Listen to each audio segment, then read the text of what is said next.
আসসালামু আলাইকুম সম্মানিত ভিউয়ার্স, সকলে কেমন আছেন? আশা করি সকলে ভালো আছেন। এই মুহূর্তে যেখান থেকে আমার ভিডিওর সাথে সম্পৃক্ত আছেন সকলকে সাদর সম্ভাষণ এবং আজকে পবিত্র জুমার দিন এবং জুমা মুবারক। আবারও আসসালামু আলাইকুম।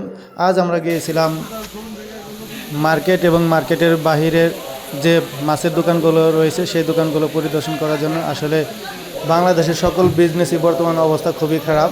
দেখতেই পাচ্ছেন মাছের বাজারে ভিআইপি সকল মাছ, তবু মাছের কোনো কাস্টমার নেই, তারা অলস সময় পার করতেছে। তো ওনাদের সাথে কথা বললাম, যে বললো ভাই বিজনেসের অবস্থা বর্তমান খুবই খারাপ, কেউ মাছ কিনতে চায় না, দামাদামি করে শুধু চলে যায় এবং শুধু দেখে ও নাড়াচাড়া করে, আসে ঘুরে ফিরে আবার বাড়ি ফিরে যায়।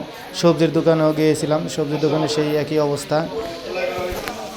এরপর চলে আসলাম মার্কেটে বের হয়ে রাস্তার পারে যে দোকানগুলো বসে প্রতিদিনের মতোই বিকাল থেকে রাত 12টা পর্যন্ত, সেই সব দোকানগুলোতে। এদিকে দেখতে পাচ্ছি সবজির দোকানে ভিড় পড়েছে হালকা পাতলা, কিন্তু কেনাকাটা নেই তেমনটা, মানুষে দামাদামি করে চলে যাচ্ছে। আসলে মানুষের বর্তমান পকেটের অবস্থা খুবই খারাপ। এদিকে আরেকটা দোকানে আবার কথা বলতেছিলাম, তখন তারাও জানালো ভাই বেচাকেনি নেই, মাছ নিয়ে দেখতেই পাচ্ছেন বয়ে রয়েছে, আমরা কি করব ভাই, বিজনেস অবস্থা খুবই খারাপ। তারপরে চলে গেলাম আরেকটি দোকানে, এদিকেও সে একই অবস্থা, মাছ পচে যাওয়ার উপক্রম, কিন্তু মাছ কেউ কিনতেছে না, বলতেছে ভাই লসে দেবো, তারপরে মাছ কেউ নিচ্ছে না।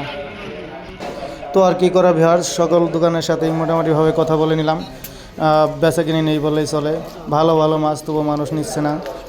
তো সম্মানিত ভিউয়ার্স, বর্তমান সকল ব্যবসায়ীর অবস্থা খারাপ, বিশেষ করে গার্মেন্টস ব্যবসাগুলো একদম ধসে গেছে। বাংলাদেশ থেকে এ পর্যন্ত প্রায় 351টির মতো গার্মেন্টস কারখানা বন্ধ হয়ে গেছে, মানুষের পকেটে টাকা নেই। এদিকে এই ভাইটি প্রতিদিনই ইলিশ মাছ, ভালো ভালো মানের ইলিশ মাছ বিক্রি করে থাকে, কিন্তু আজ তার কাছে ইলিশ মাছ তেমনটা নেই। বলল ভাই ইলিশ মাছ পাওয়া যায় না, আবার এর মধ্যে কাস্টমারও তেমন চাপে না, এই জন্য ইলিশ মাছ বড়গুলো আনিয়ে নেই।